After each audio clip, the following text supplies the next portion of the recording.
আপনি একটু এটা আমি ক্ষোভের কথাগুলো বলছি। এখন এই ঘোষণাপত্রের মাধ্যমে কি কোনো গুণগত পরিবর্তনের কথা, মানে সরকার ব্যবস্থার কোনো পরিবর্তন বা বিপ্লবী সরকার গঠন এই জাতীয় কিছু আসার কি কোনো সম্ভাবনা আছে মনে করেন? না, একটা হলো যে আপনি ধরুন সরকার পরিবর্তনের মানে এই এখন যারা ক্ষমতায় আছেন উপদেষ্টা সেখানে কিছু রদবদল হতে পারে, কিন্তু সরকার পরিবর্তন হবে এটা ছেলেদেরও ইচ্ছা না। মানে আমি ওদেরকে আমি যতটুকু আমি বুঝেছি, কেননা সেটা হলো এই যে কেউই চায় না এমন কোনো পরিস্থিতি তৈরি হোক যেখানে একটা ইনস্টেবিলিটি তৈরি হয়।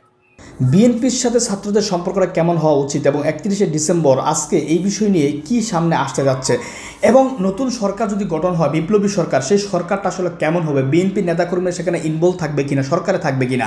অবশেষে 31শে ডিসেম্বর এবং নতুন সরকার এবং বিএনপির সাথে ছাত্রদের সম্পর্ক নিয়ে গুরুত্বপূর্ণ তথ্য আলোচনা করেছেন ফরহাদ মাজহার সাহেব। তার আলোচনা শুনলে আশা করি অনেক তথ্য পাবেন যে তারেক রহমানকে তিনি কি বলতে চান।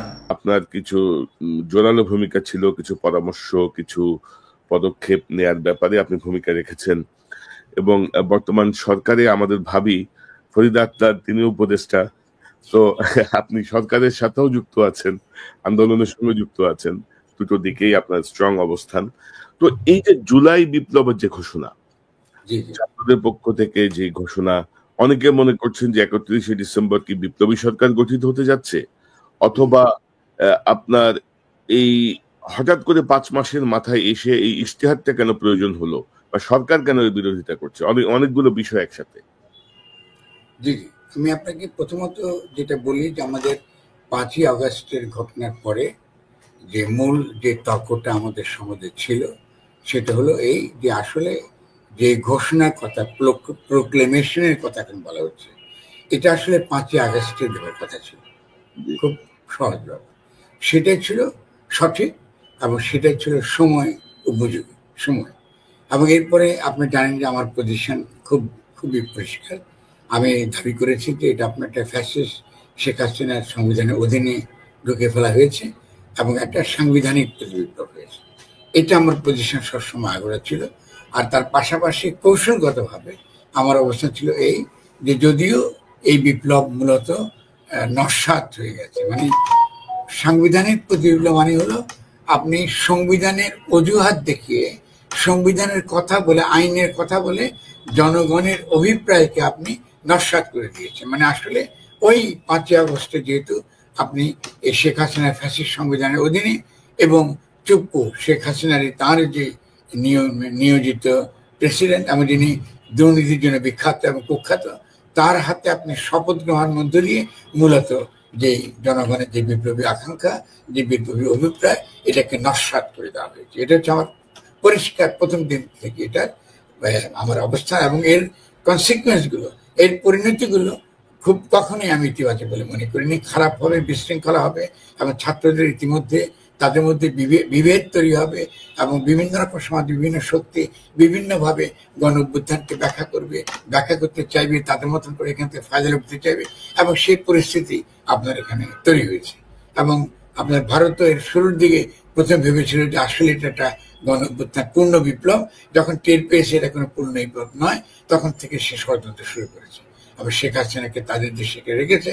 শুধু শেখ হাসিনা নয়, সমস্ত খুনিগুলা আপনি এখন ভারতে আছে, এবং ভারত কিন্তু খুব অতি সহজে কিন্তু খুনিদেরকে আপনার জায়গায় দিয়েছে। সেখানে শেখ হাসিনা সম্পর্কে তাদের এক ধরনের কূটনৈতিক বক্তব্য থাকতে পারে, কিন্তু অন্যান্য খুনিগুলোকে তো ফেরত দেওয়াটা তাদের উচিত। ফলে আমরা এইসব ব্যাপারগুলো কিন্তু খুব একটা অগ্রসর হতে পারি। তো এখন ঘটনাটা কি হচ্ছে, এখন ছাত্ররা স্বভাবতই এটা এই গণ অভ্যুত্থানটাকে আইনের কথা বলে যে নস্যাৎ করে দিয়েছে। যেসব তথাকথিত কিছু কিছু আইনজীবী আমাদের হয়েছে এইসব পরামর্শগুলো তাদেরকে দিয়েছে, ফলে তারা তো আমরা চিনি, ইতিমধ্যে তাদের সম্পর্কে অনেক আলোচনা হচ্ছে। তো ব্যক্তিখানে গুরুত্বপূর্ণ নয়, কিন্তু এই ঘটনাটা ঘটে যাওয়ার পরে এখন যেটা হয়েছে যে এখন ছাত্ররা স্বভাবতই এই সরকারের প্রতি হতাশ, এবং এই সরকারের বিভিন্ন পারফরমেন্স থেকে শুরু করে এই যে সকল আইনি যে দিকটা, এটা তো একটা অবৈধ সরকার। আপনি যতই কথা বলেন না কেন, এটা কোনো সাংবিধানিক বৈধতা নেই।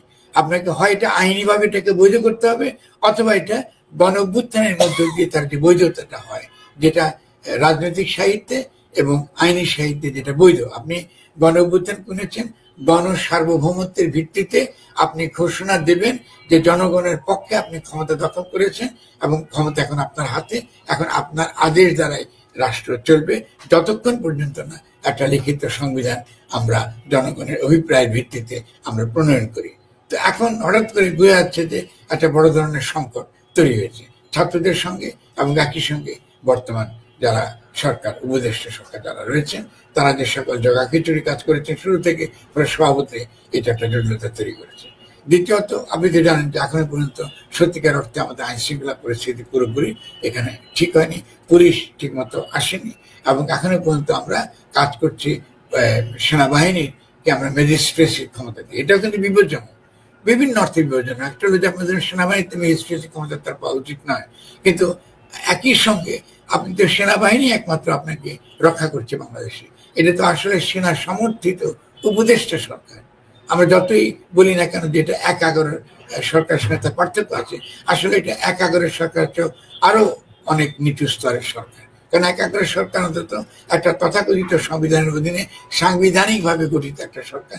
পরবর্তীকালে এখানে সেনা এটাকে একটা সেনা অভ্যুত্থান ঘটেছে, কিন্তু এখানে ঘটনা কি দেখেন, সরকারি গঠিত হয়েছে একটা বেআইনি পদ্ধতিতে, আপনার আইনের মধ্যে নাই, আপনার সংবিধানে কিচ্ছু নেই, এবং এটা একমাত্র টিকে আছে সেনাবাহিনীর সমর্থনে।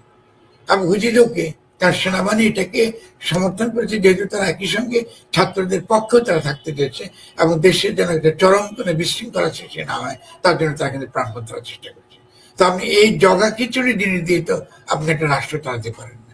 আরেকটা কথা খেয়াল করেন, ডক্টর ইউনূস যখন কোনো একটা বিদেশি একটা সরকারের সঙ্গে কথা বলেন, উনি কিসের ক্যাপাসিটিতে কথা বলেন? উনি তো প্রেসিডেন্টের উপদেষ্টা মাত্র, তার আর কি ক্যাপাসিটি আছে, আর তার কি ক্রেডিবিলিটি আছে? কিন্তু আরেকজন প্রেসিডেন্টের সঙ্গে তিনি বসতে পারেন না, তিনি আরেকজন রাষ্ট্রপ্রধানের সঙ্গে তিনি বসতে পারেন না। তো তিনি কিভাবে এই কূটনৈতিক সমস্যার সমাধান করবেন? এটা তো রাষ্ট্রে দেখতে এটা সিরিয়াস একটা প্রবলেম। কেন আপনি যতই বলেন না কেন, অন্যান্য রাষ্ট্র তার সঙ্গে বসবে কারণটা হচ্ছে যে তারা এটাকে মনে করে যে এটা এই আপনার তিনি আফটার জনগণের দ্বারা এই গণ অভ্যুত্থানের মধ্যে তিনি ক্ষমতা এসছেন, ফলে তারা তাকে সম্মান করে তার সাথে কথা বলছে। কিন্তু প্রোটোকলের দিক থেকে তিনি কিন্তু রাষ্ট্র প্রধানের, আমাদের এখনো সংবিধান অনুযায়ী যিনি রাষ্ট্রপ্রধান তার উপদেষ্টা মাত্র। আপনি এগুলো তো কূটনৈতিক দিক থেকে যথেষ্ট পরিমাণ জটিলতা তৈরি করে। আপনি তো সিরিয়াসলি কোনো সম্পর্ক কোনো দেশের সঙ্গে আপনি আসলে করাটা কঠিন হয়ে পড়ে। ফলে স্বভাবতই দুই দিকে সংকটটা তৈরি হয়েছে। ছাত্ররা বলতেছে যে আমরা যে একটা গণ অভ্যুত্থান করেছি তার প্রমাণ কি? তার তো আমি এরকম ঝুলে রাখতে পারি না। আপনি যে সংবিধানের অধীনে যদি আবারও কোন একটা পুরনো সরকার ফিরে আসে, তা আপনি যে সমস্ত ছাত্রদেরকে আপনি ফাঁসিতে ঝুলাবেন? আপনি যারা গণ অভ্যুত্থান করেছে এরা তো এই আইনের অধীনে তারা তো আসলে একটা বেআইনি কাজ করে বসেছে, তাহলে এদের কি হবে? আপনি কি আবার একটা ইনডেমনিটি আইন বানাবেন? আর ইনডেমনিটি আইন তো গ্রহণযোগ্য হবে না। আপনি এটাকে আবার আগামীতে একটা কিংস পার্টি বানায় আপনি আবারও ওই ১৪২ ধারা অনুচ্ছেদ অনুযায়ী এটা একটা সংখ্যাগরিষ্ঠ ভোটে পাশ করে আনা, সেখান থেকে আপনি পাশ করবেন তাদেরকে। তা আপনি কি করে করবেন? পার্টিগুলোর সঙ্গে কথা বলতে পারেন নাকি? এখন আপনি আবার রাজনৈতিক দলগুলোর কাছে জিম্মি হয়ে পড়েছেন। তার মানে আপনাকে রাজনৈতিক দলগুলোকে আপনার সঙ্গে না আসলে, যদি তার রাজি না হয়, তো এই সরকারকে আপনি বৈধ প্রমাণ করবেন কি করে? আপনি আগামী দিন নির্বাচন দিলেন, যে নির্বাচনে যদি আজকে বিএনপি ক্ষমতা আসে সংখ্যাগরিষ্ঠ পেয়ে, তাহলে আপনি বিএনপি যদি বলেন আমি সরকারকে বৈধতা দেব না, তোমরা এর আগের যে অবদান করেছে এটা অবৈধ, কারণ বাংলাদেশের সংবিধান যেটা অবৈধ। এগুলাকে জগা খিচুড়ি করে তো আপনার এই গণ অভ্যুত্থান করা যায় না। গণ অভ্যুত্থানটা গণ অভ্যুত্থান হতে হবে। ফলে এই যে একটা হ্যাঁ, তো ফরাদ ভাই, সরকার বিপক্ষে অবস্থান নিল কেন? অর্থাৎ এই ইউনূস সরকার এই ছাত্রদের এই প্রোক্লেমেশন বা ইশতেহার ঘোষণার যে বিষয় সেটি প্রথমে বিরোধিতা করলো, এখন বলছে যে আমরাই করব। তো আপনারাই যদি করেন তো 5 মাস কেন সময় লাগলো?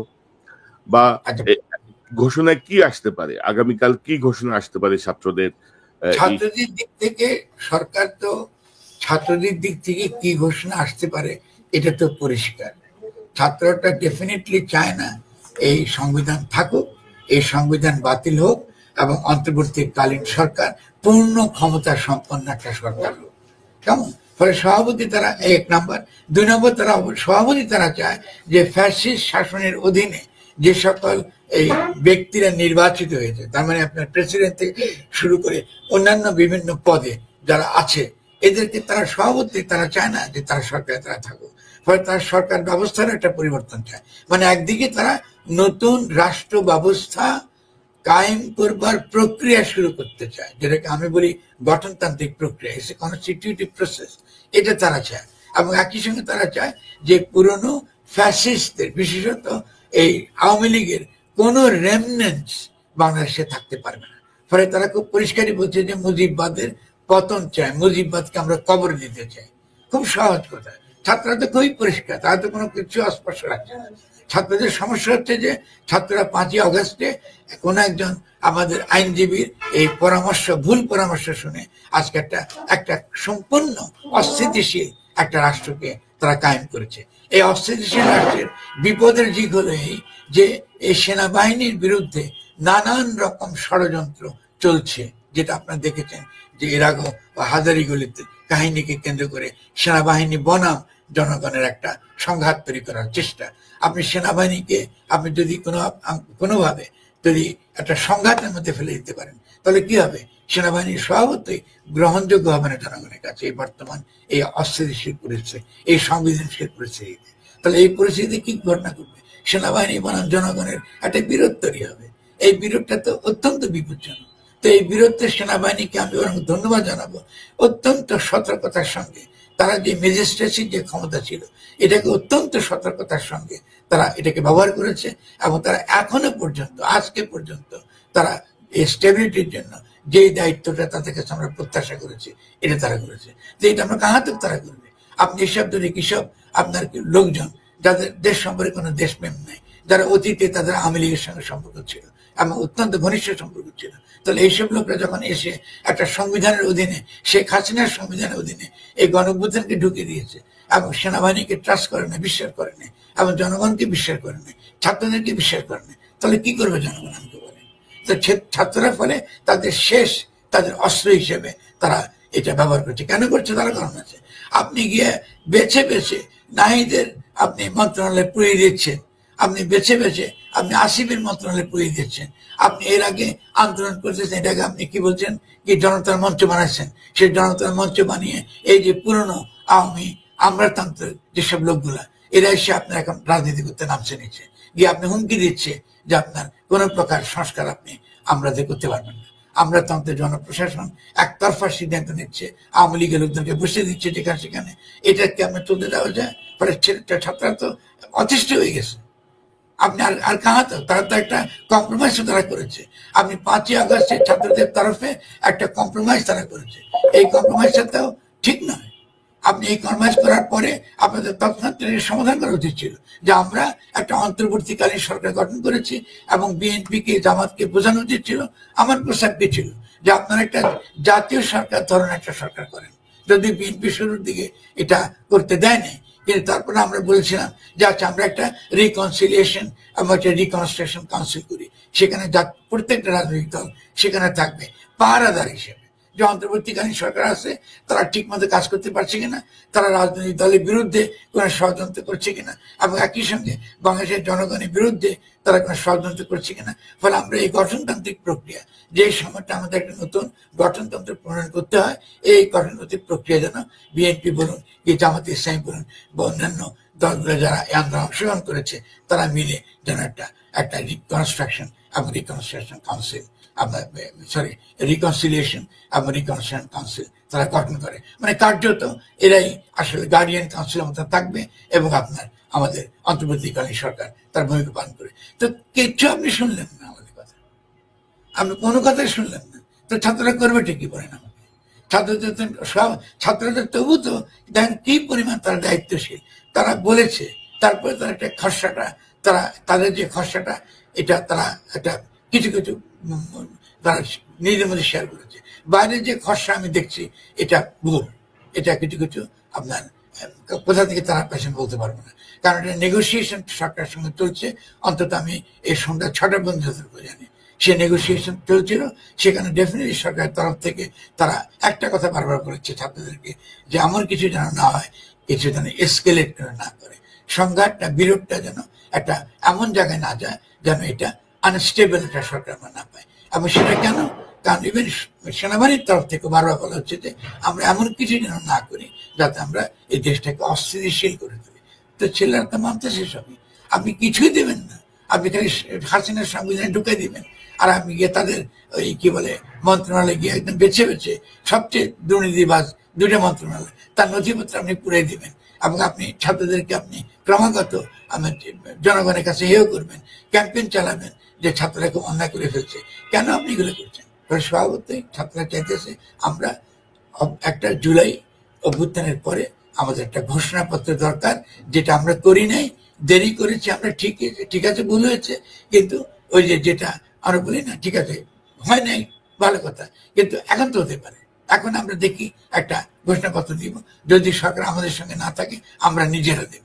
তো যখন তারা এটা ঘোষণা দিয়েছে, আমি গত বোধহয় 5-6 ঘন্টার ডেভেলপমেন্ট হলো এই যে শুরুর দিকে যখন আমাদের প্রেস সচিব বললেন যে এটা প্রাইভেট একটা অনুষ্ঠান, এখন তিনি বলতেছেন না আমরাও একটা জাতীয় ঘোষণা একটা আমরা দেব, আমরা একটা ঘোষণা আমরা দেব। কিন্তু এই ঘোষণাটার লিগ্যাল স্ট্যাটাস কি, এই ঘোষণাটার পলিটিক্যাল কন্টেন্ট কি তারা ঘোষণা দিবেন, কেন তারা ঘোষণা দিবেন, এটার কোনো ব্যাখ্যা নেই।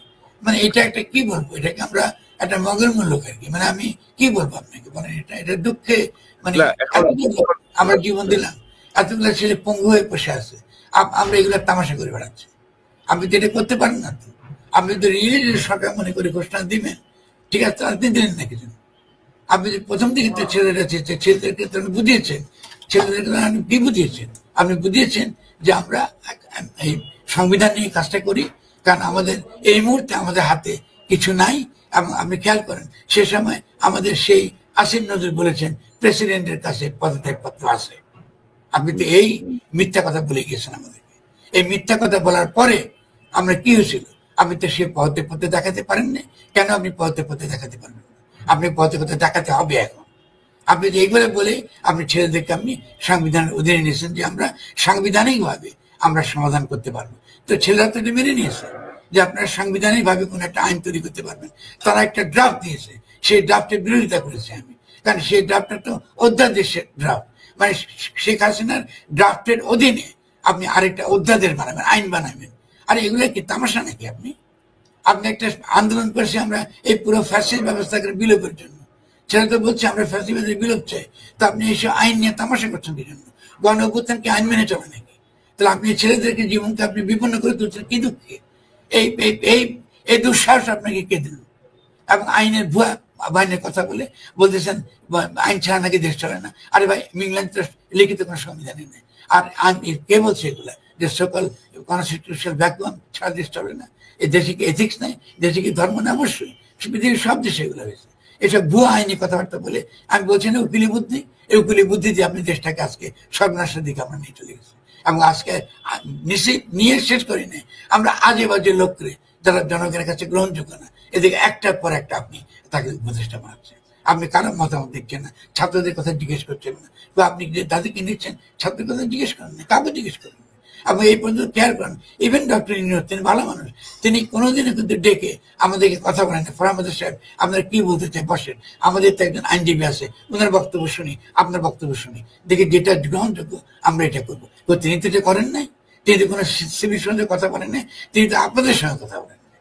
আপনারা কি ঘোড়া ঘাস কাটছিলেন নাকি বসে বসে আমেরিকাতে? আমেরিকা এখানে কারোর সঙ্গে তারা কথা বলেনি, নোবডি। ঠিক আছে, শেখ মাহমুদ ভাই যখন দেশে আসছে দেখছি তারা জেলে নিয়ে চলে গেছে। আমি বলে মাহমুদুর রহমান জেলে যাবে কি জন্য? সংবিধানে লেখা আছে প্রেসিডেন্ট ক্ষমা করতে পারে, আপনারা ক্ষমা করে দেন। আপনারা ক্ষমা করে আপনারা তো বাদ দেন, মাহমুদুর রহমান সে ক্ষমা গ্রহণ করবে কিনা সেটা তার ব্যাপার।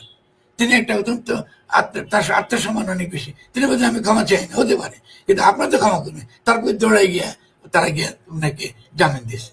এটা তো ফাইলজামি তো সীমা থাকে রে ভাই। এটা তো একটা, এটা কি ফরহাদ ভাই? আরেকটা কথা বলি ভাই, কনক ভাই, আপনি উপর থেকে, এটা হচ্ছে আপনি গণঅভ্যুত্থান করেছেন, আপনি উপর থেকে বাচ্চা আপনি সব আওয়ামী লীগারদের ধরে ধরে আপনি কি বানাচ্ছেন, অথবা মার্কিন পন্থীদেরকে আপনি ইয়ে বানাইছেন, কমিশন বানাইছেন। আরে ভাই, কমিশন উপর থেকে জনগণকে কমিশন বাড়লে আপনি কি সংস্কার করবেন? সংস্কার তো করতে হবে জনগণকে সঙ্গে নিয়ে, জনগণকে বুঝাইতে হবে যে এটা ভালো এটা খারাপ, বুঝাতে হবে না আপনাকে।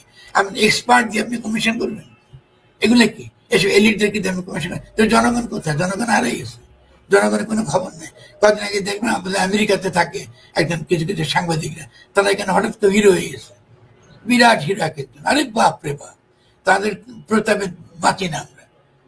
আমাকে জিজ্ঞাসা করেন যে আমার নাম আছে ওখানে তাদের আলোচনার সময়, আমি তো এরকম আলোচনার সময় যাই না। আপনি কেন এই জন্য আলোচনা করেন এলিটদেরকে নিয়ে? এখানে শ্রমিক কোথায়? এখানে কৃষক কোথায়? গ্রামে কি আর কোনো লোক নেই? গরিব মানুষ নেই? শ্রমিকদের কোনো দাবি দেওয়া নেই? এমনকি ব্যবসায়ীদের কি কোনো দাবি দেওয়া নেই? তাদের তো কিছু কথা থাকতে পারে, কিন্তু আপনি কোন ব্যবসায়ীর কথা শুনতেছেন এমন এক ব্যবসায়ী যেটা আওয়ামী লীগের সময় গিয়ে বলছে যে কি কি তারপরে তোমাকে চাই, চিন্তা করেন আপনি। আপনি কাহা তো ছেলেরা এগুলো সহ্য করবে? ঠিক আছে, এখন এটা করার পরে সভাপতির ছেলেরা এসছে, তারা একটা ঘোষণা কি তারা যা পারে তাই দিবে। ঠিক আছে, আমি আমার সেরকম কথা নেই, তারা যা পারে তাই দিবে। এখন তাদের বিরুদ্ধে ষড়যন্ত্র শুরু হয়ে গেছে। এখন আমি জানি না সরকার শেষ মুহূর্তে 6 ঘন্টা আগে, এই কিছুক্ষণ আগে, 6 ঘন্টা না কথা করে কয়েক ঘন্টা আগে তারা বলছেন যে তারা নিজেরা নাকি একটা ঘোষণাপত্র দিবে। তো কি ঘোষণা দিবেন আপনারা? আপনার তো অবৈধ সরকার, কিসে ঘোষণা দিবেন? হু আর ইউ? জনগণ ঘোষণা দিতে পারে, জনগণ ঘোষণা দিতে পারে। এবং কালকে ছেলেরা যদি ডেকে নিয়ে এসে জনগণের পক্ষে ঘোষণা দেয়, এটা আইনের দিক থেকে বৈধ। কালকে যদি তারা একটা ঘোষণা দেয়, আইনের দিক থেকে বৈধ, আন্দোলনের দিক থেকে বৈধ। পারলে তাদের বিরুদ্ধে লড়াই করেন, তো পারলে তাদের বিরুদ্ধে যুদ্ধ করেন, পারলে তাদেরকে, এই যে আজকে বিএনপির যে পজিশন, বিএনপিকে আমি বারবার বুঝিয়েছি যে আপনার ছাত্রদের সঙ্গে থাকেন। কারণ আমি লিখেছি যে খালেদা জিয়া না থাকলে গণঅভ্যুত্থান হতো না। তারা প্রথম খালেদা জিয়াকে মুক্তি করেছে, আপনি খেয়াল করেন, ছেলে ওদের বিচক্ষণতা খেয়াল করেন, তারা প্রথম গিয়ে খালেদা জিয়াকে মুক্তি করেছে। ঠিক আছে, আবার তাদেরকে জিজ্ঞাসা করা, আবার বিএনপির লোকজন, তোমরা কারা? আরে ভাই তোমরা কারা? এই খালেদা জিয়াকে যিনি মুক্তি করছে তোমরা তো পারো না, তোমরা তো তাকে নিয়ে গিয়ে শেখ হাসিনা আদালতে ঢুকা দিয়েছিল। ছেলেরা তো তাকে মুক্ত করেছে, ছেলেরা তারাকে মুক্ত করবে। তারপর যে আপনার এই কদিন আগে আপনার হয়েছে না এগুলা, তাহলে ওটা ছেলেরা করেছে। আমি তারাকে বারবার বলেছি যে তোমার যে রাজনীতি, এটা ভুল রাজনীতি। কারণ তোমার উচিত তরুণদের পক্ষে থাকা। তোমার ওখানে কতটা লোক আছে ইন্ডিয়ান, প্রো ইন্ডিয়ান লোক তোমার ওখানে উপদেষ্টা হিসাবে বিএনপিতে আছে। তোমার বিএনপি ক্লিন করা হচ্ছে। তুমি বাংলাদেশের প্রধানমন্ত্রী হতে পারো, আমাদের তরুণদের নেতা হতে পারো। তো তোমার রাজনীতি এরকম কেন? কেউ তো আমাদের কথা শুনে নেই। তাহলে আমি ছেলে যাবে কই? ওরা তো ফিরতেছে। এখনো বিএনপির সঙ্গে কথা বলে আপনি দেখেন, বিএনপির বক্তব্যগুলো আপনি খেয়াল করেন, বিএনপিকে ইতিবাচক কথা বলতেছে। প্রত্যেকটা জায়গা আমরা শুনতেছি বিএনপি দখল করতেছে, বিএনপি দখল করতেছে। এগুলো তো আমরা তো বিএনপিকে ভালোবাসি, আমরা বিএনপির পক্ষে আমরা অনেক, আপনি সাফার করেছেন বিএনপির জন্য, আমি সাফার করেছি। তারপর বিএনপি একটা লোক না যে যেখানে বিএনপি তাদেরকে ওন করে, তার কোনো বুদ্ধিজীবী না, তার কোনো সাংবাদিক নেই, সে জেনুইনলি আপনার বিএনপিকে সে ওন করে। আপনি বিদেশে কেন এখন? আপনি কি বিদেশে থাকার কথা? আমাকে এই কথাটা বলেন, এটা কি বিএনপির দায়িত্ব না আপনাকে দেশের ভিতরে নিয়ে আসা? ঠিক, আপনি তো নিউ ইয়র্কে আছেন, আরেক লোক গিয়ে ওখানে আপনার তারা, এই যে এগুলো তো ঠিক না ভাই, এটা কোনো এটা তো ঠিক নয়। আপনি একটু, এটা আমি খুবই কথাগুলো বলছি। এখন এই ঘোষণাপত্রের মাধ্যমে কি কোনো গুণগত পরিবর্তনের কথা, মানে সরকার ব্যবস্থার কোনো পরিবর্তন বা বিপ্লবী সরকার গঠন, এই জাতীয় কিছু আসার কি কোনো সম্ভাবনা আছে মনে করেন? না, একটা হলো যে আপনি ধরুন সরকার পরিবর্তনের, মানে এই এখন যারা ক্ষমতায় আছেন উপদেষ্টা, সেখানে কিছু রদবদল হতে পারে, কিন্তু সরকার পরিবর্তন হবে এটা ছেলেদেরও ইচ্ছা না। মানে আমি ওদেরকে যতটুকু আমি বুঝেছি, কেননা সেটা হলো এই যে কেউই চায় না এমন কোনো পরিস্থিতি তৈরি হোক যেখানে একটা ইনস্টেবিলিটি তৈরি হয়, ওরা কেউ চায় না। ফলে সে কারণে আমি মনে করি না যে আপনার নতুন কোনো ভাবে পরিগঠিত হবে। এটা অন্তত বিকাল পর্যন্ত আমার কাছে এই তথ্য আছে। আর দ্বিতীয়ত ছেলেরা কি চায় না, ছেলেরা ডেফিনেটলি তারা চায় কি, ঠিক আছে একটা আপোষের মধ্যে তারা, আমি আপনাকে বলবো 7টার সময় ওদের নেতাদের সঙ্গে আমার শেষ যখন কথা হয়েছে, তখন তারা আমাকে পরিষ্কার করতেছে যে আমরা চাই বিএনপির সঙ্গে একটা সমঝোতা, একটা আন্তরিক সমঝোতা দেশের পক্ষে। এটা তারা অত্যন্ত কাতর ভাবে বলেছে। আমাকে বলছে ফরাদ ভাই আপনি কি এখানে কিছু বুঝাতে পারবেন ওনাদেরকে? আমি চেষ্টা করবো, তোমাদের বলো আমি চেষ্টা করবো। এবং এখন আপনার মাধ্যমেও আমি তারেককেও বলতেছি, আপনার মাধ্যমে বিএনপি নেতাদেরও বলতেছি, তাদের উচিত হবে যদি তারা আমাদের মতো মানুষ থাকলে একটা মধ্যস্থতা করতে পারে, তাদের উচিত হবে এই ছাত্রদের পক্ষে কথা বলা। এই যে তুচ্ছ তাচ্ছিল্য করে কথা বলাটা ঠিক নয়। আমরা একটা গণ অভ্যুত্থান করেছি, এবং গণ অভ্যুত্থানের অভিপ্রায় এই তরুণরা কিন্তু ধারণ করে। ফলে তারা কিন্তু দেখেন অনেক কিছু কিন্তু তারা কম্প্রোমাইজ কিন্তু তারা করেছে। তারা ইচ্ছা করলে কিন্তু 5ই আগস্ট একটা সরকার গঠন তারা করতে পারতো ডক্টর ইউনূসকে দিয়ে, খুব একটা কঠিন কাজ হতো না। কিন্তু এটা কিন্তু আমি আমি কিন্তু ওটাই চাইতাম। আমাকে যদি বলেন, আমি বলতে ওই ধরনের একটা সরকার আপনার ঘোষণা করা ঠিক ছিল। আমি শুধুমাত্র বলেছি এটাকে বিপ্লবী সরকার বলাটা অনেক সময় লোকে বিভ্রান্ত হয়, কারণ ব্যাপারটা হয়েছে এমন নয় যে আমরা একটা সমাজতান্ত্রিক সমাজ কায়েম করতে যাচ্ছি কিংবা আমরা একটা চীনা বিপ্লব করতে যাচ্ছি। এখানে ছিল সিম্পলি যেটাকে আমরা বলি বুর্জোয়া ডেমোক্রেটিক একটা একটা একটা আমরা রাষ্ট্র আমরা কায়েম করতে পারি, জনগণের অধিকার যেখান থেকে আপনি কায়েম করতে পারি। আপনি যদি শুনতে চান তাহলে সেই ধরনের সরকারে কি থাকতে পারে, এগুলো ছেলেরা যেসব আলোচনা করেছে এটা আমি আপনাকে সংক্ষেপে বলতে পারি, সেটা আপনি পরে জানতে পারলে আমার দর্শকরা আমরা শুনবো। কিন্তু মূল কথা হচ্ছে এই যে আমাদেরকে বিএনপির সঙ্গে অবশ্যই, এটা আমি মনে করি, এটা আমার ব্যক্তিগত মত, ছেলেরা শুনতেছে আমার কথা, আমি মনে করি বিএনপির সঙ্গে একটা আন্তরিক একটা আলোচনা, আন্তরিক হতে হবে। এটা লুকোচুরি হলে হবে না, এটা হতে হবে আন্তরিক, জেনুইনলি। কারণ বিএনপি তারা বলে আমরা খালেদা জিয়াকে মুক্ত করেছি, এবং বিএনপির একটা বিরাট ভূমিকা ছিল, জামাতের একটা বিরাট ভূমিকা ছিল। ফলে জামাতের তো একটা পজিশন দেখতেন, আমি মনে করি খুবই বিচক্ষণ, আমি ইতিবাচক আমি মনে করি। এবি পার্টির পজিশন আমি দেখছি খুবই ইতিবাচক, তারা বলছে আমরা নৈতিকভাবে সমর্থন করছি, ভেরি ফাইন। কিন্তু সবচেয়ে বেশি প্রবলেম্যাটিক জায়গা দাঁড়িয়েছে বিএনপি। তো আমি করজোড়ে বিএনপিকে বলবো, দয়া করে আপনারা ছেলেদেরকে উপযুক্ত সম্মান দিয়ে বসুন, কথা বলবেন যেন উইথ অ্যাজ এ পার্টনার, যে আপনারা বলবেন আর ছেলে শুনবে, এভাবে তো সেটা আপনাদের কথা শুনবে না। আমাদেরকে দেখতে হবে যে ইন প্রিন্সিপাল আমরা কি চাই। আমাদেরকে একটা নতুন গঠনতন্ত্র প্রণয়ন করা উচিত না? কেন করতে পারবে না বিএনপি কেন একটা নতুন গঠনতন্ত্রের ব্যাপারে এত অনাগ্রহী? সেখানে বিএনপি নিজেই আসুক না, বলুক না কি ধরনের বাংলাদেশ রাষ্ট্র সে চায়। আমাদের কি ইকোনমিক ডেভেলপমেন্ট দরকার নাই? আমরা কি ওয়ার্ল্ড ব্যাংকের নির্দেশে চলবো? আমরা কি IMF এর নির্দেশে চলবো? আমাদেরকে সেনাবাহিনীকে শক্তিশালী করার প্রয়োজন নাই? আমি তো বারবারই বলতেছি যে আমাদের এখানে বাধ্যতামূলক সামরিক শিক্ষা, তরুণদের বিশাল একটা অংশকে আজকে সেনাবাহিনীতে ঢুকাতে হবে যদি আমরা ইন্ডিয়াকে যদি আমরা মোকাবেলা করতে চাই, মায়ানমারকে মোকাবেলা করতে চাই। আরাকান আর্মি আপনি জানেন, এগুলা এটা সিরিয়াস ভূরাজনৈতিক ইস্যু। ফলে আমাদেরকে আর্মির পক্ষে, সেনাবাহিনীর পক্ষে 100% দাঁড়াতে হবে। সেনাবাহিনীর মধ্যে যদি আপনি খালি দোষ খুঁজেন আর কোন কোন জেনারেল খারাপ খুঁজেন, তা আপনি এটা করতে সেনাবাহিনী শুনবে না। আপনার দোষ তো আমরা সকলেই করছি। আপনি 5ই আগস্টের আগে কোন বেটা আওয়ামী লীগের মাখন খায় না? আমাকে বুঝে বলুন তো, কোন বেটা খায় না? হয়তো কনক সারও খায় না, ফরাদ মজুমদার খায় না, তার কোন বেটা খায় না? হয়তো ইলিয়াসও খায় না, কি পিনাকিও খায় না, সবগুলো তো আওয়ামী লীগের মাখন খেয়েছে। তা আপনি এগুলো বলে তো লাভ নেই। আপনি দেখবেন যে যারা এর আগে 5ই আগস্ট সালে যারা আওয়ামী লীগের যে কোনো কারণে হোক তারা ছিল, হুকুমের অধীন ছিল, তারা যদি কোনো ভুল করে থাকে বলতে দেন না, কথা বলেন না ওদের সঙ্গে বসে, কথা বলে বলেন না সে আপনার পক্ষে থাকবে কি আমার বিপক্ষে থাকবে। আর কাণ্ডজ্ঞানীতে বোঝায় যে আজকে আপনার যে আমাদের যে সেনার প্রধান যিনি আছেন, তিনি তো আসলে কার্যত শেখ হাসিনা তাকে ক্ষমতায় বসালো, কার্যত ঘটনা কি হয়েছে? এটা তো একটা, তিনি তো তার সঙ্গে থাকেন নাই। শেখ হাসিনা তো এই দেশ থেকে উৎখাত হয়ে গেছে, এবং সেই উৎখাতের ক্ষেত্রে তিনি তো একটা ভূমিকা রেখেছেন।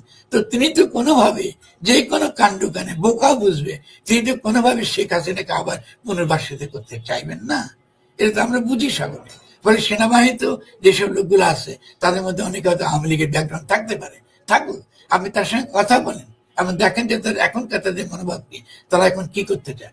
সেনাবাহিনীকে যদি তারা গণবান্ধব করতে চায়, সেনাবাহিনীকে যদি তারা জনগণের পাহারাদার করতে চায়, লুটিরা মাফিয়ার শ্রেণী পাহারাদার না, জনগণের পাহারাদার করতে চায়। আর যেসব জেনারেলরা এর আগে লুটের মধ্যে জড়িত ছিল, এর আগে আয়নাঘরে যুক্ত ছিল, এর আগে অপকর্মে যুক্ত ছিল, তাদেরকে বাদ দিন, কিন্তু সেনাবাহিনীকে তো পক্ষে আপনাকে দাঁড়াতে হবে। আমাদের তো হাতে কিছু। ফরাদ ভাই ধরেন, আমি ব্যক্তিগতভাবে মনে করি যে গত 16 বছরে সরকারি, বেসরকারি বা সামরিক বাহিনী, পুলিশ বাহিনী কারোর পক্ষেই হাসিনা নির্দেশের বাইরে যাওয়া সম্ভব ছিল না।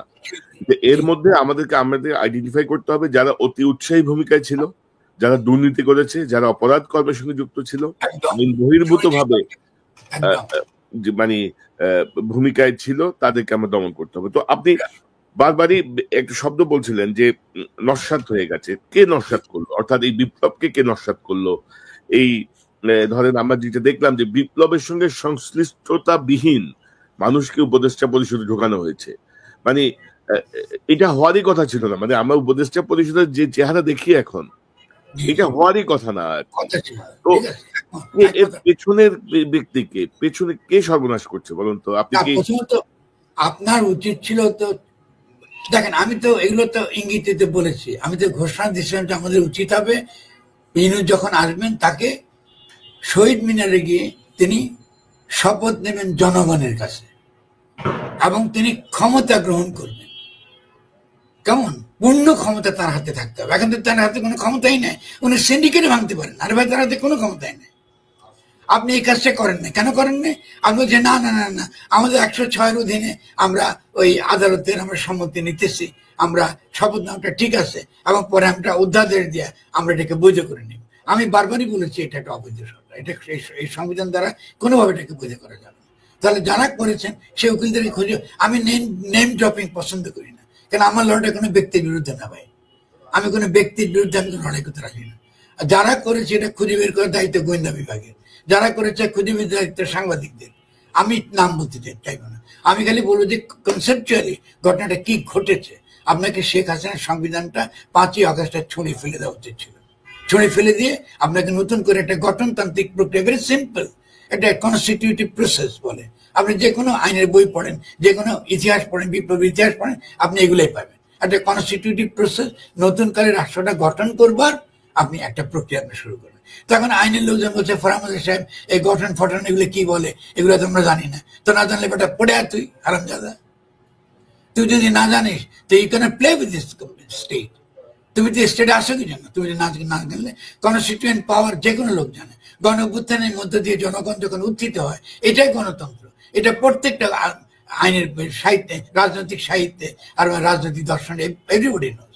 এবং তখন কনস্টিটিউটিভ পাওয়ার মানে জনগণ গণ আন্দোলনের মধ্য দিয়ে যখন নতুন ভাবে নিজেদের গঠন করবার ক্ষমতা তাদের হাতে পায়, তখন তারা প্রথম কাজটা করে, তারা তাদের জন্য একটা নতুন গঠনতন্ত্র প্রণয়ন বা নিজেদেরকে রাজনৈতিক ভাবে আবার নতুন করে গঠন করে।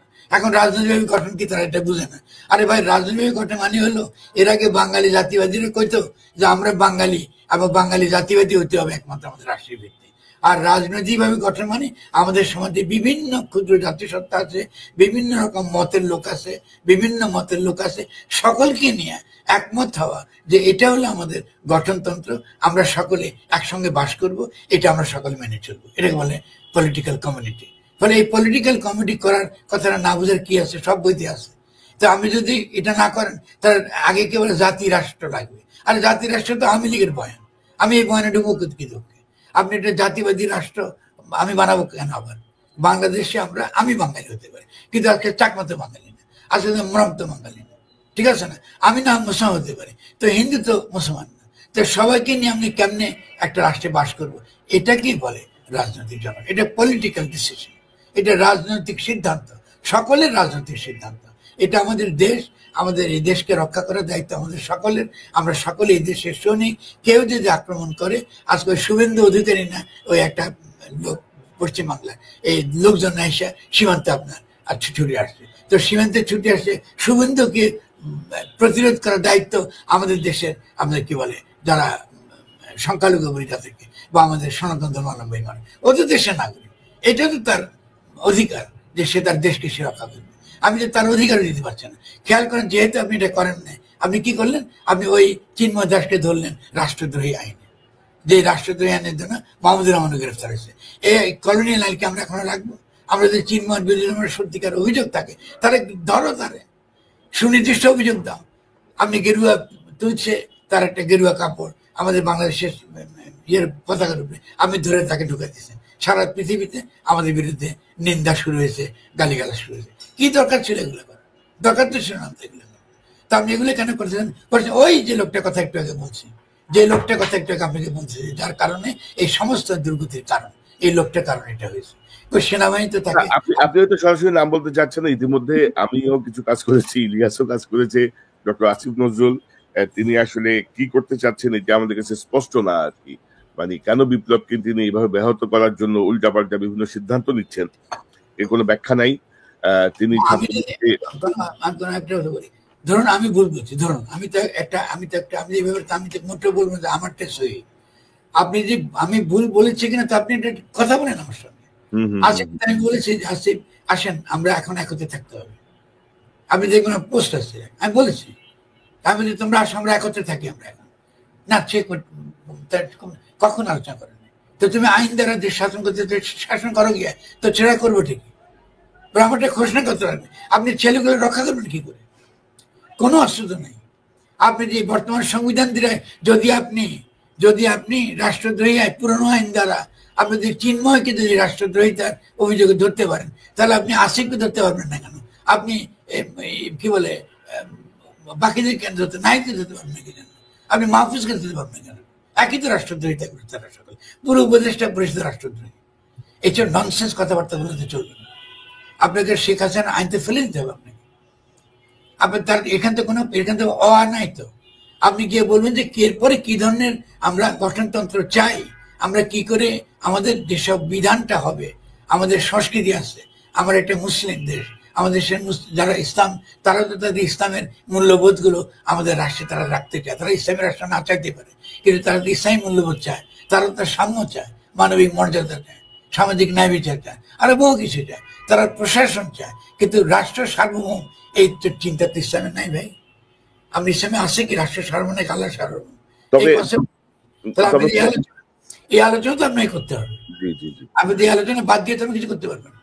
তবে ফরাদ ভাই, ছাত্রদের এই ইশতেহার ঘোষণার পরে এই সরকারের পক্ষ থেকে ইশতেহার ঘোষণার বিষয়টিকে আমি মনে করি যে ছাত্রদের মুখোমুখি দাঁড়ানো দরকার ছিল না আর কি সরকারের। এটাও আরেকটা ধরেন অপদার্থ সিদ্ধান্ত আমি বলবো আর কি। কারণ হচ্ছে মুখোমুখি দাঁড়ানোটা ভুল হয়েছে। আর মুখোমুখি দাঁড়ানো মানে হলো যে মেরুকরণটা সরকার করলো, এটার দায় দায়িত্ব সরকারের। কারণ অতি সহজে আমি তো প্রত্যেকটা ছেলেদেরকে চিনি, ছেলেরা আলোচনায় আগ্রহী, কখনোই তারা বলে না আমরা আলোচনা চাই না। তারা কিন্তু একটা ভালো সমাধানে তারা আগ্রহী। কালকেও যদি আপনি তাদের সঙ্গে বসে ঠিক মতো আপনি আলোচনা করেন, আপনি সমাধানে তারা আগ্রহী। কিন্তু আপনি ওই তথাকথিত আইনের খেলা খেলবেন, এগুলো ভুল ধারণা। আপনি বলেন বাংলাদেশকে কি করে করতে চাই, আমাদের যারা যারা সত্যিকার অর্থে এই গণ অভ্যুত্থানে ভূমিকা রেখেছে তাদের নিয়ে কথা বলুন। সবার কাছে যেটা গ্রহণযোগ্য সেটা হবে। আপনি বিএনপিকে বাদ দিবেন কি জানেন? আমি এর আগেও বারবার বলছি, তারা বিএনপিকে ক্ষমতায় নিয়ে কথা বলে, বিএনপিকে বাইরে রাখতে পারবে না। বিএনপি বাইরে রাখলে বিএনপি নির্বাচনের কথা বলবে, কারণ বিএনপি নির্বাচন বুঝে, তার দোষ তো না, ওদের নির্বাচনবাদী দল। এভাবে সে বড় হয়েছে, সে তো ফরামদের তত্ত্বাবধানে বড় হয়নি। তা আমার তো অসুবিধা নেই, আমি তো সে সময় নিতে পারবো, ঠিক আছে। কিন্তু আপনি তো সেটা করে তো একটা জায়গা দিবেন, তো তাকে তো একটা সম্মানজনক জায়গা দিবেন। আপনি কথায় বিএনপির বিরুদ্ধে কথা বলতেছেন, তার বিরোধিতা করতেছেন, তাকে হাস্যকর করে তুলছেন, তাকে তুচ্ছ তাচ্ছিল্য করছেন, এভাবে তো কোনো আপোষ হয় না, এভাবে তো কোনো আপোষ তো হয় না। এটা political party, you have to have the respect. আপনি কনসেপচুয়ালি বিরোধিতা করেন, আমি বিএনপির বিরুদ্ধে কনসেপচুয়ালি বিরোধিতা করছি, আমার কোনো সমস্যা নেই, কিন্তু it doesn't mean I can disrespect BNP, ঠিক আছে না? তা ছেলেরা তো খুবই সুন্দরভাবে এই রেসপেক্টটা দেখে। আমি খেয়াল করি খালেদা জিয়ার কাছে, আমি খালি আমাদের দর্শকদের মনে করে দেবো, দেখেন ছেলেরা খালেদা জিয়ার কাছে যখন তিনি সেনানিবাসে ওই যে আমাদের সেনা কুচকাওয়াজের দিন গেল না, তো আপনি তো দেখেছেন তারা কি করে তার কাছে গেছে, এবং তারা তো literally they have accepted her leadership, she is the national hero. তো এত বড় এর চেয়ে কি পাওয়ার আছে বিএনপি, আমাকে বুঝা বলেন তো আমাকে। এরপরে কি পাওয়ার আছে তার? একটা খালেদা জিয়া আমাদের জাতীয় একটা নায়ক, এই পুরো গণ অভ্যুত্থানের নায়ক তিনি। আমার লেখাটা পড়েন, আমি কি লিখেছি। তো বিএনপির মধ্যে কি সব স্টুপিড?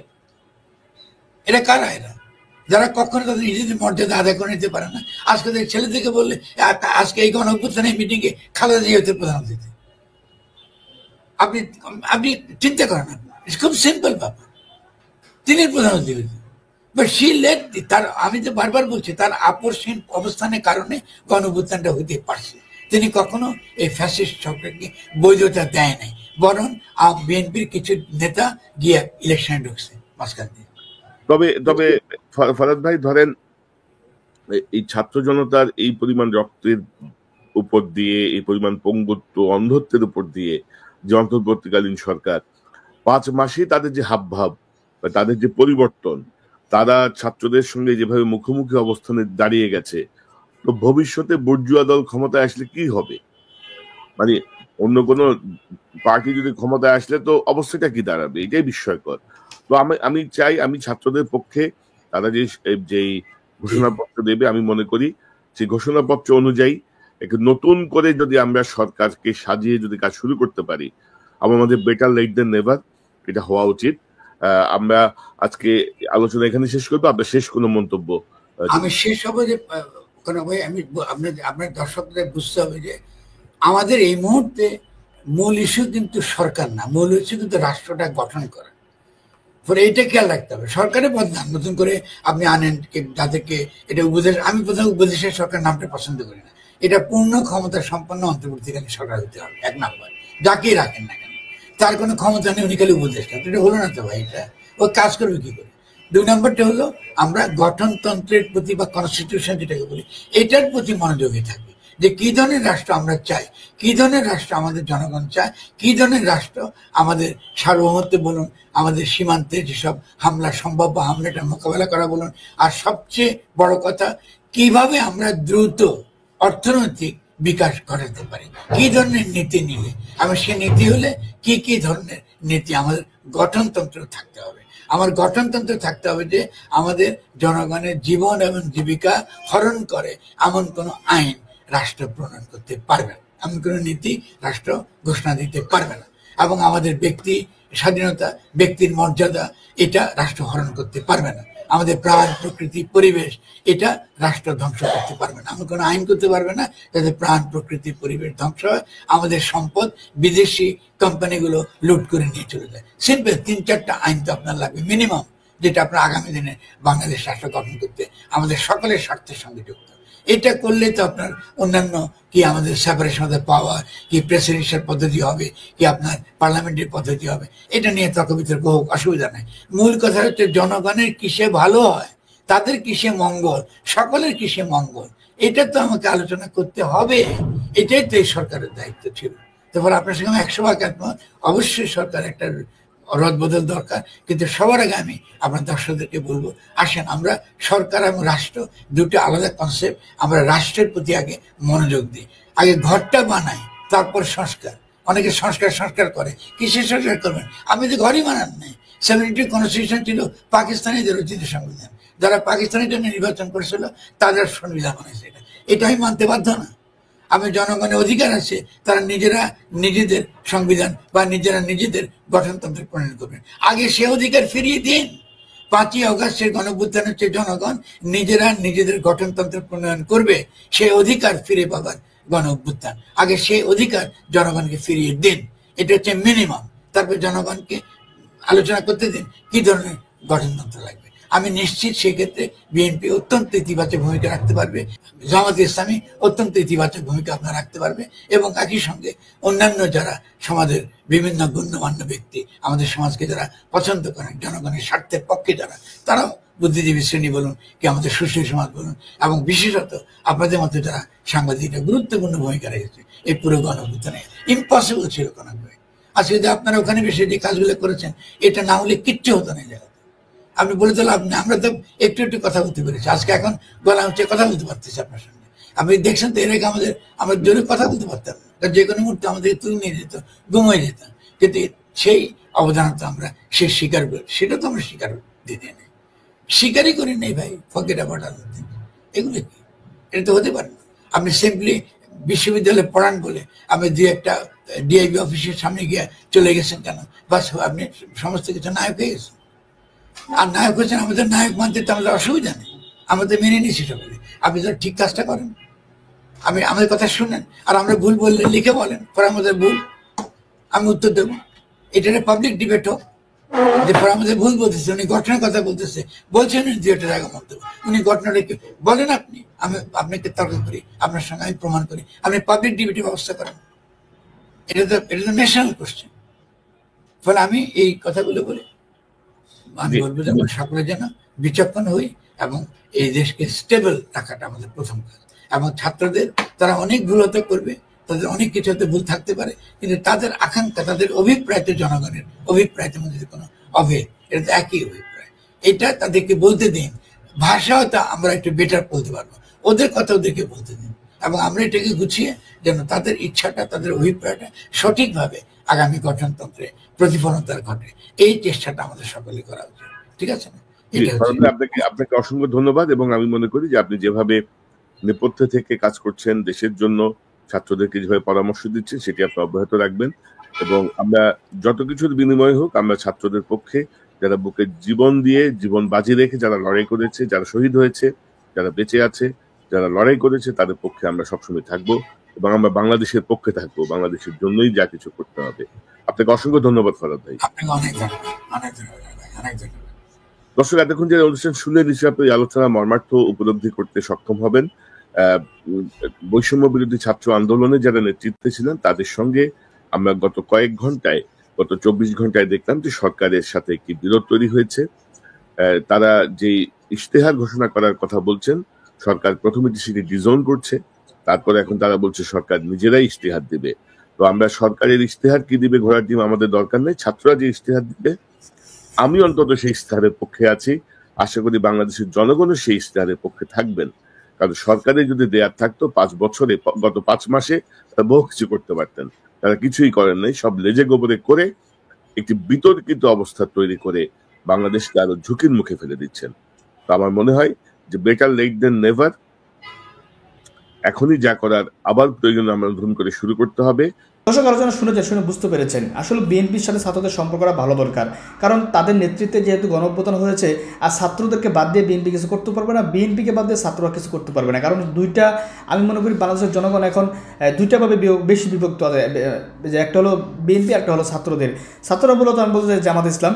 তো এদেরকে কেউ বাদ দিয়ে কিন্তু কিছু করা যাবে না। এই জন্য সবার সাথে সবার সমন্বয় প্রয়োজন আছে এবং তারা কেউ হয়তো বা সে বিষয়টি বুঝেন। কিন্তু বাংলাদেশে যে সমস্ত বিএনপি নেতারা বসবাস করেন, এরা মাঝে মাঝে এমন কথাবার্তা বলেন যে কথাগুলো কোনো ভিত্তি থাকে না, যে কথাগুলো হয়তো বা দলের যে সমস্ত কেন্দ্র আছেন তারা হয়তো বা সেটা নিয়ে তারা অস্বস্তি প্রকাশ করেন নেতাকর্মীদের বক্তব্য নিয়ে। এই জন্য বিএনপি নেতাদের উচিত হবে আর একটু সংযোজন হয়ে বক্তব্য দেওয়া, কথা বলা, বিশেষ করে ভারত এবং আওয়ামী লীগ বিষয়ে।